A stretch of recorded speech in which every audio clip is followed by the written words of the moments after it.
class, this is part 2 of reproduction in organisms. We are reading about asexual reproduction.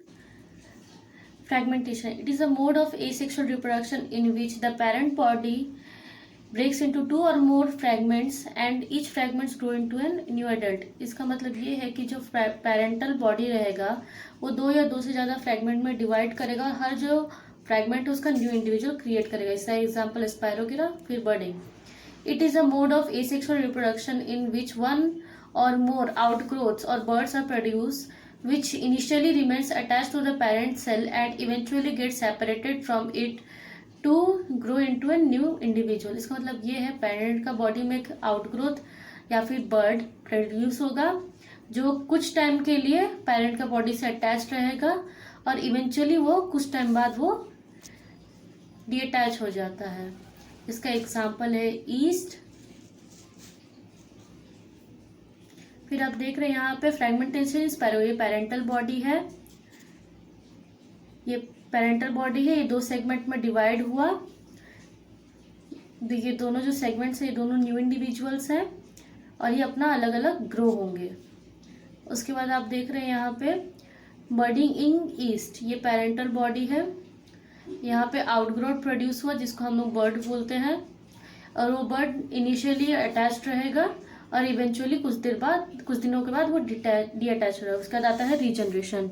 It is a mode of asexual reproduction in which the missing part of an organism is repaired by proliferation. इसका मतलब ये है कि जो parent का body है वो जितने ही मिसिंग पार्ट्स में हो डिवाइड करेगा वो हर पार्ट उसका नया इंडिविजुअल में क्रिएट हो जाए. इसका एग्जाम्पल था planaria.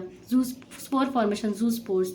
These are the endogenously produced and unicellular naked and motile spores which has one or two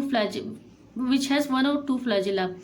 Zoospores are produced in a sac-like structure called zoosporangium. Zoospores जो होते हैं वो sac-like structure में produce होते हैं, इसको हम लोग zoosporangium बोलते हैं. इसका एग्जाम्पल था क्लैमिडोमोनास, conidia. Asexual non-motile spores cut off externally either singly or in chains from the tip of a special hyphae called conidiophore. कोनेडियोफोर एक स्पेशल हाइफे रहेगा जिसका टिप में कोनेडिया प्रेजेंट रहेगा. नीचे वाले नॉन मैच्योर होते हैं, ऊपर वाले मैच्योर्ड होते हैं. इसका एग्जांपल था पेनिसिलियम. फिर आता है gemmules. Internal asexual reproduction units और बर्ड्स कॉल्ड जेम्यूल्स.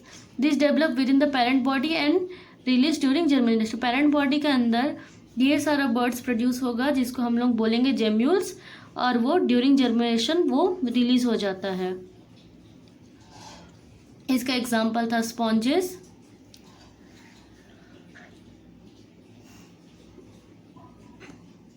जैसे कि आप यहाँ देख पा रहे हैं ये है जूस्पोर्स इन क्लैमिडोमोनास. ये पेरेंट बॉडी है, ये जूस्पोर्स है जिसमें दो दो फ्लैजिला है.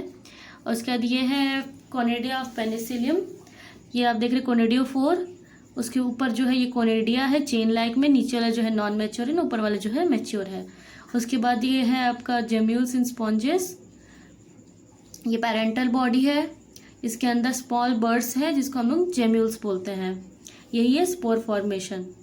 उसके बाद vegetative propagation. It is a mode of reproduction in which new plants are formed from vegetative parts of the higher angiosperm. Mean higher angiosperm हम देख सकते हैं कि प्लांट का पार्ट्स से जैसे कि रूट, स्टेम, लीफ, इसमें से नया इंडिविजुअल प्रोड्यूस होता है, उसी को हम बोलते हैं वेजिटेटिव प्रोपागेशन. ये कुछ टाइप्स है जैसे कि इसका टाइप्स में आता है bulbil, bulb, eye, leaf bud, offset, rhizome, runner, शक्कर.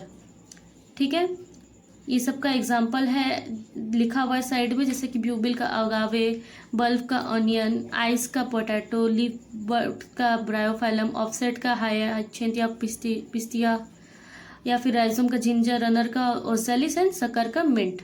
ये डायग्राम दिया गया है. पहले आप देख रहे हैं पोटैटो ट्यूबर जिसमें आइस प्रोड्यूस हो रहा है, जर्मिनेट हो रहे हैं. फिर आपका राइजोम ऑफ जिंजर जिसमें बर्ड्स प्रोड्यूस हो रहे हैं. ये आपका है ब्यूबिल ऑफ अगावे. फिर लीफ ऑफ ब्रायोफाइलम जिसमें एडवेंटियस बर्ड्स फॉर्म हो रहे हैं जो न्यू प्लांट्स जैसे हैं. और यह है ऑफसेट ऑफ हायांत. ठीक है, हर ऑफसेट नया इंडिविजुअल क्रिएट करेगा. Thank you.